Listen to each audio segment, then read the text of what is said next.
بسم اللہ الرحمن الرحیم۔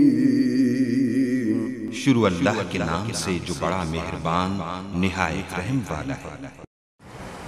الم تر الی الذین اوتوا نصیبا من الکتاب یؤمنون بالجبت والطاغوت۔ الم تر، کیا تو نے نہیں دیکھا ہے، الی الذین، ان لوگوں کو، اوتوا نصیبا من الکتاب، جن کو کتاب کا ایک حصہ دیا گیا تھا، یؤمنون بالجبت والطاغوت، وہ مانتے ہیں بتوں کو اور شیطان کو، وَيَقُولُونَ لِلَّذِينَ كَفَرُوا، اور کافروں کو کہتے ہیں، هَؤُلَاءِ أَهْدَىٰ مِنَ الَّذِينَ آمَنُوا سَبِيلًا،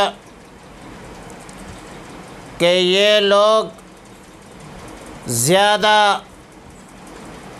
راہ راست پر ہے مسلمانوں سے۔ اولئک الذین لعنہم اللہ، یہ وہ لوگ ہیں جن پر اللہ نے لعنت کی ہے۔ ومن یلعن اللہ، اور جس پر اللہ لعنت کرے، فلن تجد له نصیرا، پس نہیں پائے گا اس کا کوئی مددگار۔ سیدنا عبداللہ ابن عباس رضی اللہ تعالی عنہما وعنہم اجمعین روایت کرتے ہیں کہ جنگ احد کے بعد علماء یہود اور رؤساء یہود، یہود کے بڑے بڑے علماء اور یہود کے بڑے بڑے چودھری، جس میں حیی ابن اخطب،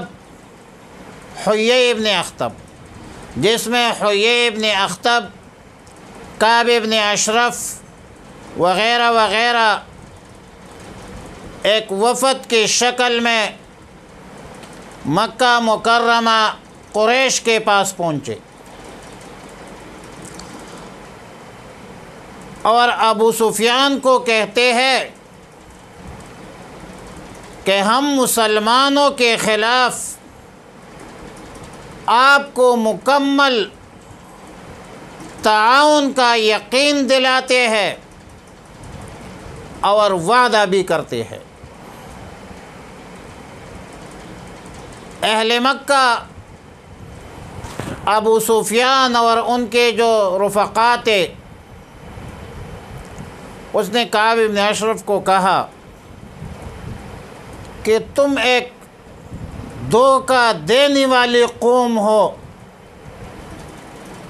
یہود ہو، اگر تم واقعی سچے ہو تو ہمارے ان دو بتوں کو، جبت اور طاغوت کے سامنے سجدہ کرو۔ چنانچہ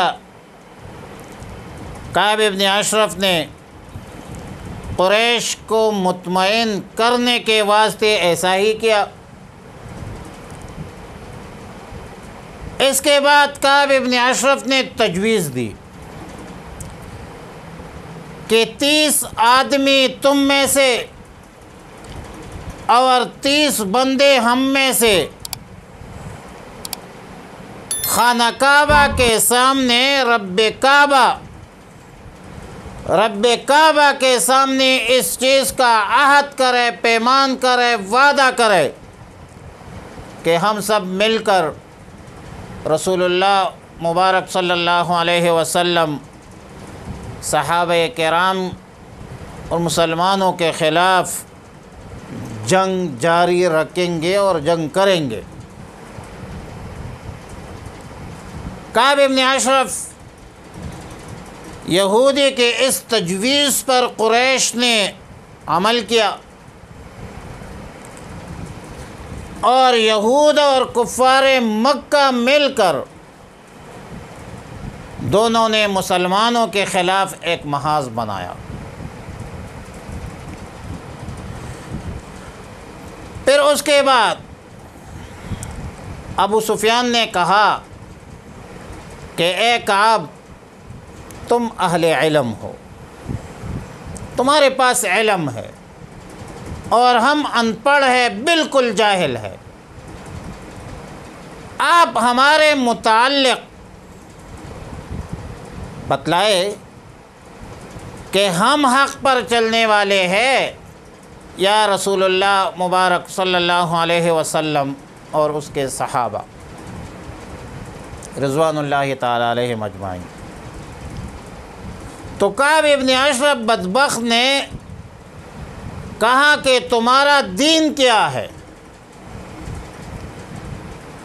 ابو سفیان نے کہا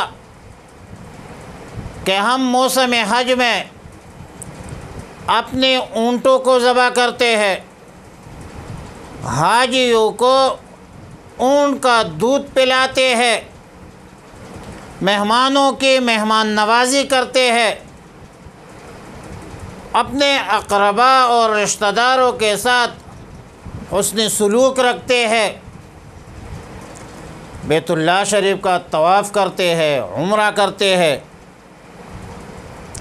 اور رسول اللہ مبارک صلی اللہ علیہ وسلم اپنے آبائی دین کو چھوڑ کر ایک نیا دین پیش کرتے ہیں۔ تو کعب بن اشرف یہودی تھا، اس نے کہا کہ تم لوگ رسول اللہ مبارک صلی اللہ علیہ وسلم اور ان کے صحابہ سے زیادہ ہدایت یافتہ ہو، تم زیادہ ہدایت پر ہو، ان کے بنسبت تم مضبوط ہدایت پر ہو۔ تو اللہ تعالیٰ نے یہ آیات نازل فرمائی کہ الم تر الی الذین اوتوا نصیبا من الکتاب یؤمنون بالجبت والطاغوت۔ ایک بات یاد رکھیں کہ یہ جو نفسانی خواہشات ہوتی ہے، یہ بندے کو دین اور ایمان سے محروم کرتا ہے۔ آپ دیکھ لیجئے کہ یہ کعب بن اشرف ایک ممتاز عالم تھا، تورات کا بڑا عالم تھا، اللہ پر ایمان بھی رکھتا تھا، اللہ کی عبادت بھی کرتا تھا، لیکن جب ان کے دل اور دماغ میں حسد، بغض، عناد، نفسانی خواہشات کا بھوت سوار ہوا تو کافروں کے ساتھ مل کر، قریش مکہ کے ساتھ مل کر، کفار کے شرط کے مطابق بت کو بھی سجدہ کیا، اپنے دین کے خلاف کافروں کی بات مان لی۔ اور ظاہر ہے کہ جس شخص کے اندر نفسانی خواہشات ہو، حسد ہو، بغض ہو، عناد ہو، لالچ ہو، یہ چیزیں بندے سے وہ دینی حمیت جو ہے وہ چھین لیتا ہے۔ بلعام بن باعورہ ایک جلیل القدر عالم تھا، لیکن جب اس نے موسیٰ علیہ السلام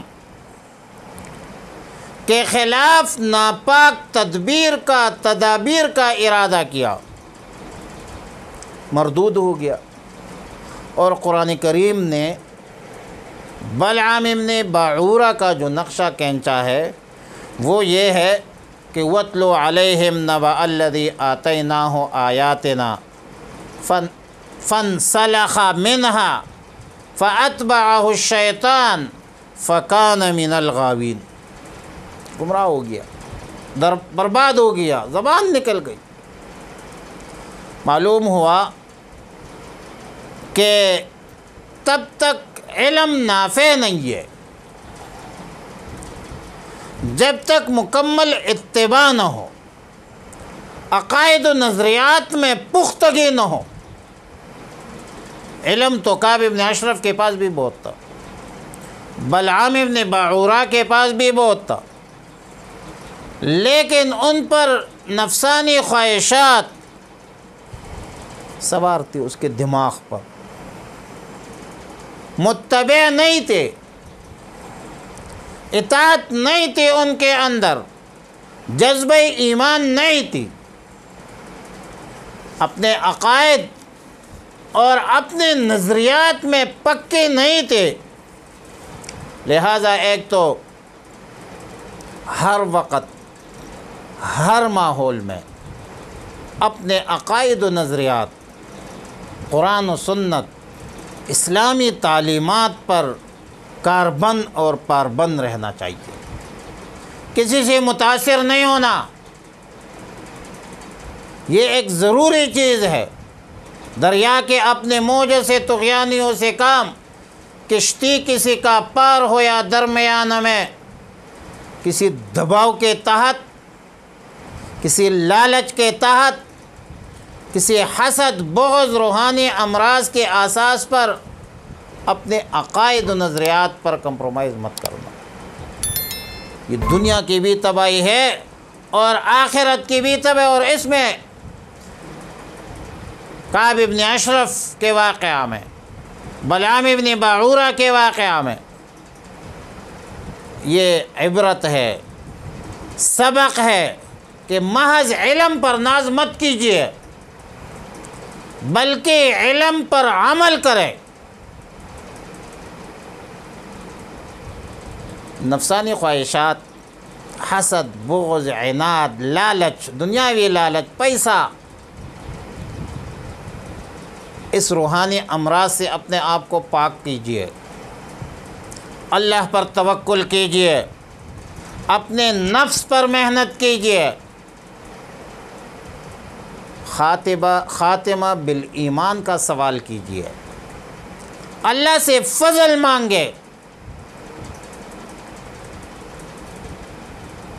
بے شک علم کی بہت بڑی فضیلت ہے، العلماء ورثۃ الانبیاء، انبیاء کے ورثاء ہے، انما یخشی اللہ من عبادہ العلماء، علماء کا بڑا مقام ہے، اہل علم کی بہت بڑی فضیلت ہے۔ لیکن عالم وہ جو اپنے عقائد و نظریات پر کسی دباؤ، کسی لالچ، کسی مفاد، کسی حسد، بغض، عناد کی بنیاد پر وہ کمپرومائز نہ کرے، وہ ایک سیکنڈ کے لیے بھی پیچھے نہ ہٹے، زندگی اور موت اللہ کے اختیار میں۔ اور پھر آیات مذکورہ میں دو لفظ جو آئے ہیں، جبت اور طاغوت۔ جبت ایک بت کا نام تھا، پھر اس کے بعد ہر معبود باطلہ کے لیے استعمال ہونے لگا، اور طاغوت ہر باطل کو کہتے ہیں، لیکن اس کا اطلاق جادوگر پر بھی ہوتا ہے، شیطان پر بھی ہوتا ہے، نظام مخترع پر بھی ہوتا ہے۔ انسانوں کا بنایا گیا خود ساختہ نظام سلطنت، نظام سیاست، نظام معیشت، نظام تجارت، نظام معاشرت، انسانوں کے بنائے ہوئے قوانین، یہ بھی طاغوت ہے جو اللہ کے قانون کے مقابلے میں ہے، جو اللہ کے قانون کے مقابلے میں انسان اپنے دل اور دماغ سے قانون بنائے، اس قانون کو طاغوتی نظام کہا جاتا ہے۔ اور دلیل یہ ہے کہ یریدون ان یتحاکموا الی الطاغوت، تو یہ کفار چاہتے ہیں کہ اپنے فیصلے طاغوت کے پاس لے جائے۔ تو طاغوت وہ ہے جو اللہ کے نظام کے مقابلے میں مخلوق کے بنائے ہوئے نظام جو ہے اس پر فیصلے کرتے ہیں، اس پر اپنی زندگی گزارتے ہیں، اس کے مطابق اپنی معیشت اکانومی جو ہے وہ چلاتے ہیں۔ انسان کو اللہ نے پیدا کیا ہے اور اس کے چلانے کا طریقہ وہ ہے جو اللہ کے قوانین میں ہے، جو قرآن و سنت میں ہے، یہ اللہ کی کمپنی میں بنا ہوا ہے۔ اللہ ہمارا خالق اور رازق ہے، اللہ ہمارا مالک ہے، اور اللہ تعالیٰ ہر چیز پر قادر ہے۔ آگے کہ وَمَن يَلْعَنِ اللَّهُ فَلَن تَجِدَ لَهُ نَصِيرًا، جس پر اللہ لعنت کرے تو پھر اس کے لیے کوئی مددگار نہیں ہوتا۔ لعنت کا معنی کیا ہے؟ لعنت کا معنی ہے بعد عن الرحمہ، اللہ کے رحمت سے دوری، اور جو اللہ کے رحمت سے دور ہو جائے، قرآن کہتے ہیں ملعونین اینما ثقفوا اخذوا وقتلوا تقتیلا، یعنی جس پر اللہ کی لعنت ہو وہ جہاں کہیں بھی ملے اڑا دو اس کا گردن۔ یہ اس کی دنیاوی ذلت اور رسوائی ہے، اور آخرت کی رسوائی اس سے بہت زیادہ ہے۔ بہرحال قرآن و سنت کے مطابق کون لوگ ملعون ہیں، کس پر اللہ کی لعنت کی گئی ہے، کس پر رسول اللہ مبارک صلی اللہ علیہ وسلم کی طرف سے لعنت کی گئی ہے، میں ان میں سے چند ذکر کرتا ہوں۔ ایک شرابی آدمی، ایک شراب کی وجہ سے 10 آدمیوں پر اللہ کی طرف سے لعنت ہوتی ہے۔ ایک شراب بنانے والا، اس پر اللہ کی لعنت۔ شراب بنوانے والا، شراب پینے والا، شراب اٹھانے والا، جس کے طرف اٹھائی جائے، پلانے والا، بیچنے والا، قیمت کہنے والا، خریدنے والا، اور جس کے لیے خریدا جاتا ہے۔ قضا فی مشکات المصابیح، رواہ الترمذی و ابن ماجہ۔ سودخور پر بھی اللہ کی لعنت ہے۔ حضرت جابر رضی اللہ تعالیٰ عنہ سے روایت ہے کہ رسول اللہ مبارک صلی اللہ علیہ وسلم نے لعنت بھیجی سود کھانے والے پر، سود کھلانے والے پر، سود پر لکھنے والا، اور اس پر وشاہدہ ہے، اور سود پر گواہ بننے والا، ان سب پر اللہ کے لعنت ہے۔ وقال ہم سوا، رواہ مسلم شریف۔ قوم لوط کا عمل کرنے والے، اس پر بھی اللہ کی لعنت ہے۔ نبی علیہ السلام نے فرمایا ملعون من عمل عمل قوم لوط، جو آدمی حضرت لوط علیہ السلام کے قوم جیسا عمل بد کرے تو اس پر بھی اللہ کی لعنت ہے۔ چوری بھی موجب لعنت ہے، چور پر بھی لعنت ہے۔ نبی علیہ السلام نے فرمایا سارق، چور پر لعنت، جو انڈے اور رسی جیسی حقیر سی چیز کی چوری تک گریز نہیں کرتے، اور جس کے پاداش میں اس کا ہاتھ جو ہے وہ کاٹا جاتا ہے، بحوالے مشکات۔ تو چوروں پر بھی اللہ کی لعنت ہے۔ اب چوری موجب لعنت ہے، چوری سے گریز کرنا چاہیے۔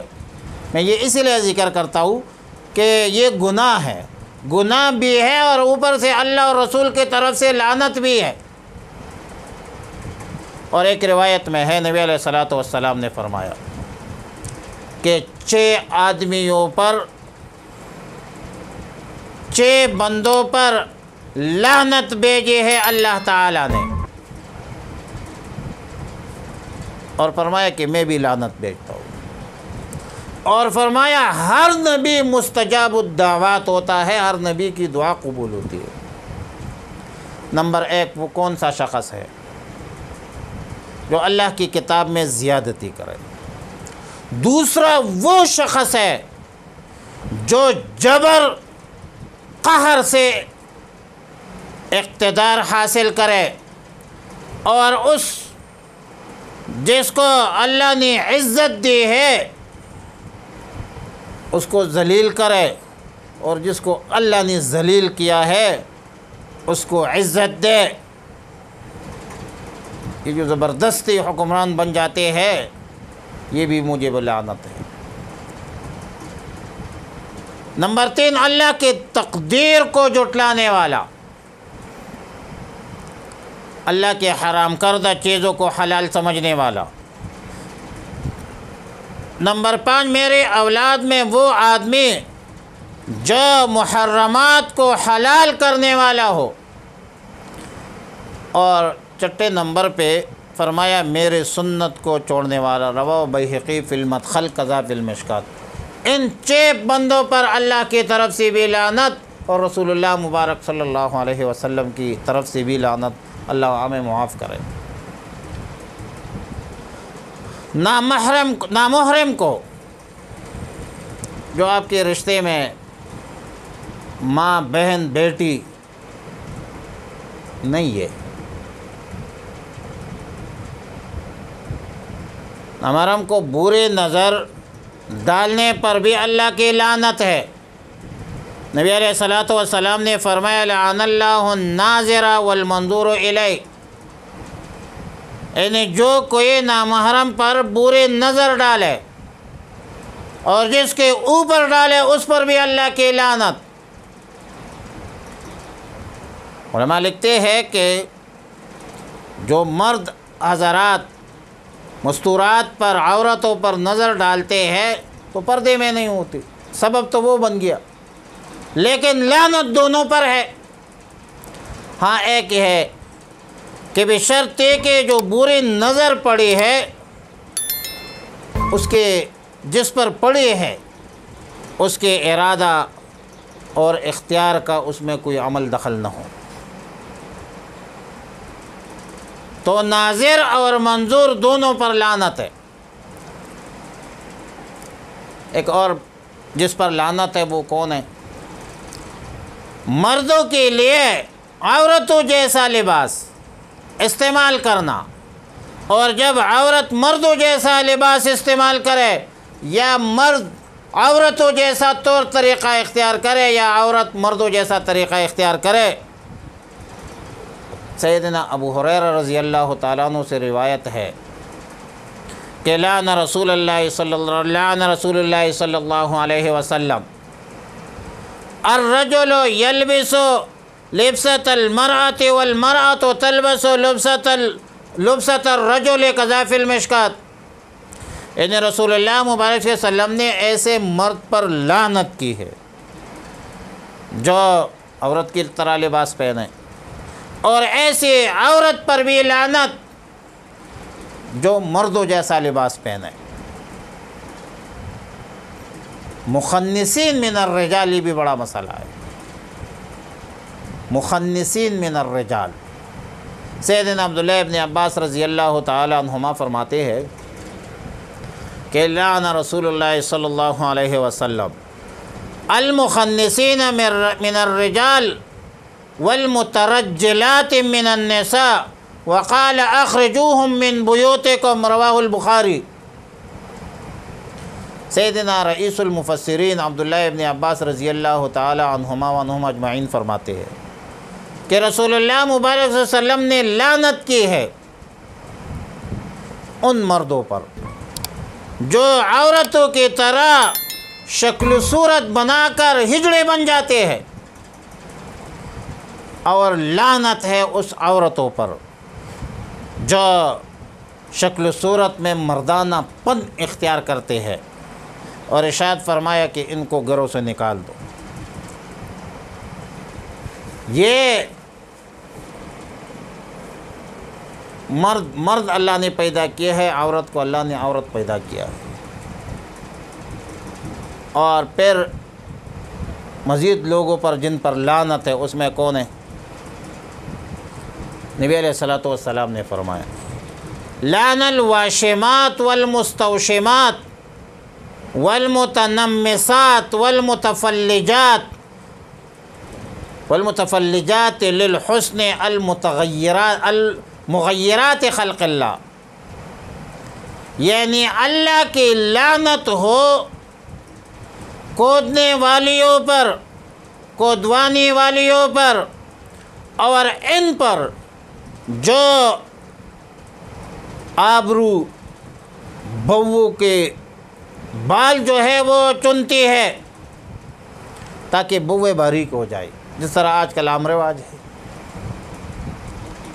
اور خدا کی لعنت ہے ان عورتوں پر جو حسن کے لیے دانتوں کے درمیان کشادگی کرتے ہیں، جو اللہ کی خلقت کو بدلنے والی ہے۔ بس اللہ نے جیسے دانت دیے تو اس پر گزارا کرو۔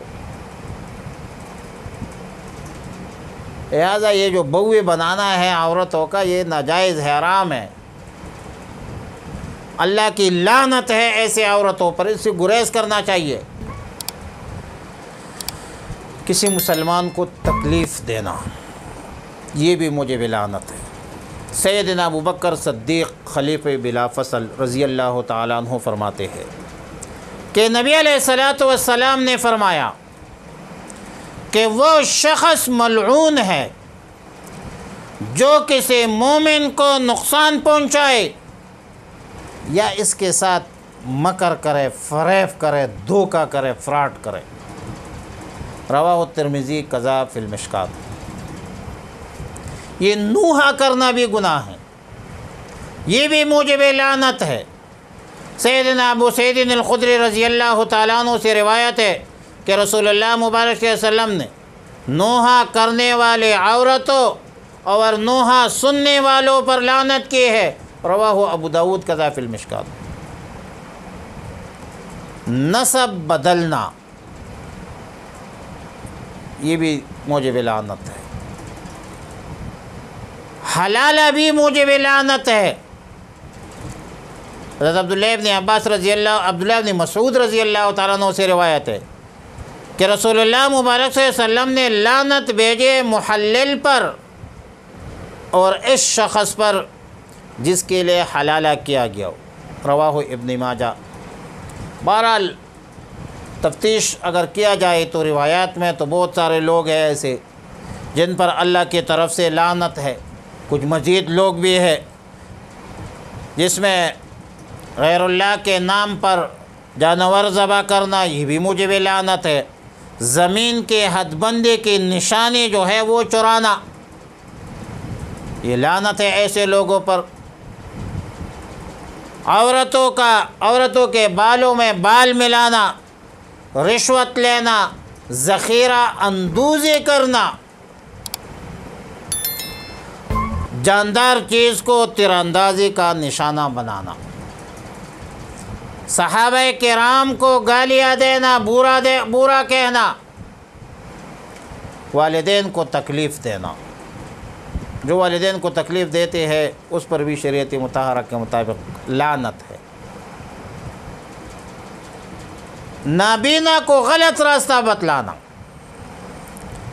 یہ وہ گناہ ہے جو ہے گناہ بھی ہے اور اوپر سے اللہ کی طرف سے، رسول اللہ مبارک صلی اللہ علیہ وسلم کی طرف سے لعنت بھی ہے۔ لیکن ایک چیز یہ ذہن میں رکھ کے کہ لعنت جس قدر بری ہے اس قدر اس کے پابندیاں بھی بہت زیادہ ہے۔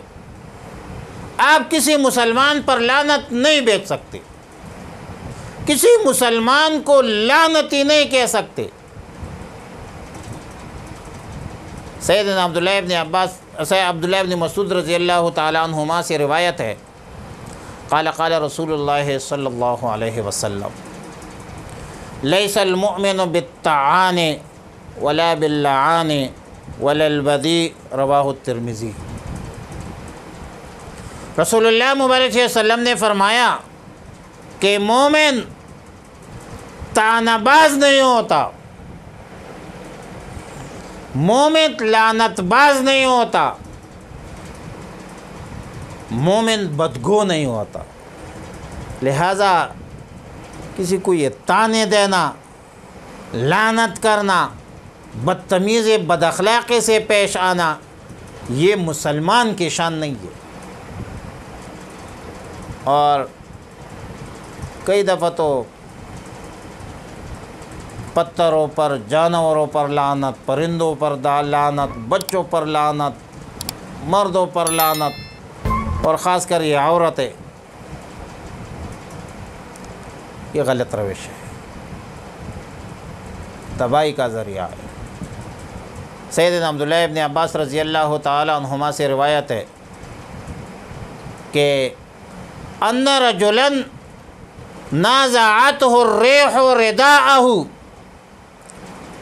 فلعنها، ان رجلا نازعته الريح رداءه فلعنها، فقال رسول اللہ صلی اللہ علیہ وسلم لا تلعنها فإنها مأمورة وإنه من لعن ليس له بأهل رجعت اللعنة عليه، رواہ الترمذی۔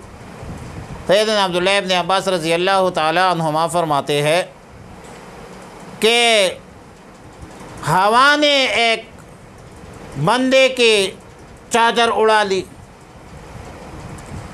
تو اس پر اس نے ہوا کو لعنت کی، ہوا پر لعنت کی۔ رسول اللہ مبارک صلی اللہ علیہ وسلم نے فرمایا کہ اس پر لعنت مت کرو، یہ تو ہوا ہے،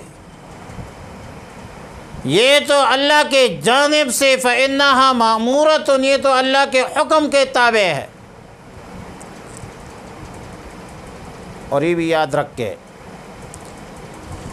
کہ جو آدمی ایسی چیز پر لعنت کرے جس کا وہ مستحق نہیں ہے یا وہ محل نہیں ہے، تو یہ لعنت کہنے والے پر واپس لوٹتی ہے۔ لہذا ہوا کو بد دعائیں دینا، ہوا پر لعنت بھیجنا، فضا پر، جانور پر، حجر پر، شجر پر، گھر پر، بعض لوگ کہتے ہیں یہ گھر بڑا لعنتی ہے، گزارا کرو یار۔ آپ جب اس پر ایسی چیزوں پر لعنت کرے تو یہ لعنت خود آپ پر واپس ہو جاتا ہے، اس سے گریز کرنا چاہیے، اور ہر حال میں اس سے گریز کرنا چاہیے۔ یہ مسلمان کی شان نہیں ہے۔ مسلمان بدتمیز نہیں ہوتا، بے حوصلے نہیں ہوتا۔ البتہ ایک بندہ ظالم ہے، جھوٹا ہے، مکار ہے وغیرہ، اور مسلمان ہے تو پھر بھی اس کا نام نہ لیا جائے۔